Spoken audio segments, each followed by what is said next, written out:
C'est une nouvelle chance que l'État béninois a choisi de donner à cette jeune stagiaire en formation au lycée technique agricole Medji de Sékou. On se rappelle que le docteur Boniaï, par la formation du tout premier gouvernement de son second mandat, a choisi de confier la politique de réduction du chômage au ministère de l'enseignement secondaire et de la formation technique et professionnelle.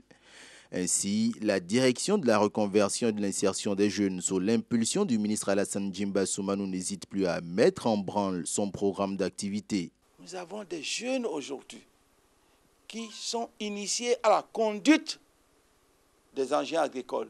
Parce que nous ne pouvons pas aller à la production industrielle. Nous ne pouvons pas parler de la mécanisation si nous ne formons pas les jeunes pour.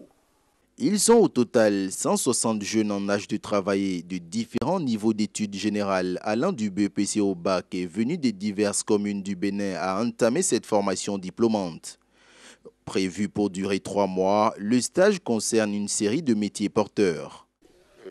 Nous assurons la formation des jeunes en technique de transformation de produits agricoles, notamment la production de jus de fruits, de gari amélioré et autres, mais également dans l'élevage des lapins, des poulets, mais aussi des porcs.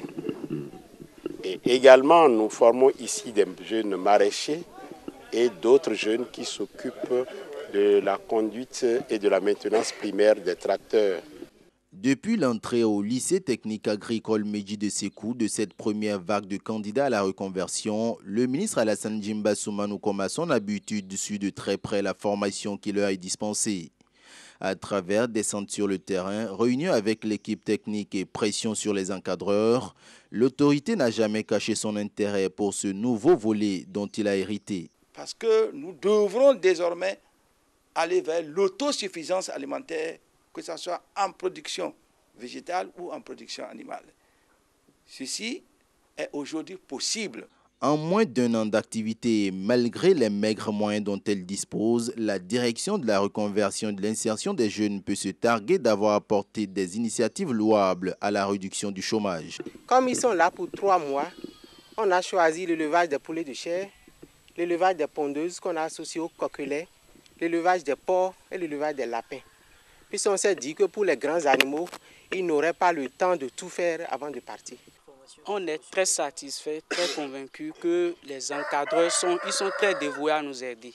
Et nous sommes toujours à leur côté, on ne va pas les décevoir, les autorités de la dirigent. Et nous sommes prêts à soutenir le chef de l'État dans cette dynamisme. Le fait qu'il veut faire de l'entrepreneuriat au Bénin un pôle d'attraction, c'est-à-dire le levier du développement, parce que cela manque à notre pays. Donc c'est le moment de le saluer, que nous sommes de cœur avec lui. Et nous savons que nous, les étudiants de la première promotion, on n'est pas nés pour rien. Nous n'allons pas le décevoir. Et nous lui disons par cette opportunité de nous soutenir, de nous installer, de penser à nous que c'est le moment plus que rien pour que nous puissions nous lever pour faire de notre pays le pôle d'attraction de l'élevage. Vous savez, dans le nord, où on cultive suffisamment le coton, il y a déjà des coopératives qui se mettent en place pour utiliser le matériel qu'on appelle les CUMA. Vous voyez, mais ça c'est pour les grandes superficies. Pourquoi ne pas envisager ce genre d'organisation au niveau de ces formés-là pour utiliser de petites superficies comme on a, parce qu'il est difficile à un maraîcher qui au total doit avoir peut-être au plus 1 hectare pour pouvoir ses activités, lui demander d'aller acheter encore de motoculteurs. Non, alors que s'il y a un qui sait manipuler le motoculteur et qu'ils sont 3-4, on met un motoculteur à leur disposition. Et au sein de la coopérative, il y a un qui sait manipuler. Il y a les autres qui font un peu le labour. Vous voyez, ça fait un peu une activité intégrée et ça va permettre vraiment de booster un peu la petite agriculture. Les actions du ministère de l'enseignement secondaire prennent désormais un nouveau souffle grâce aux initiatives de la direction de la reconversion et de l'insertion des jeunes. Sous la clairvoyance du ministre Alassane Djimba Soumanou, le défi de professionnalisation de 30% de la jeunesse béninoise prend corps au jour le jour.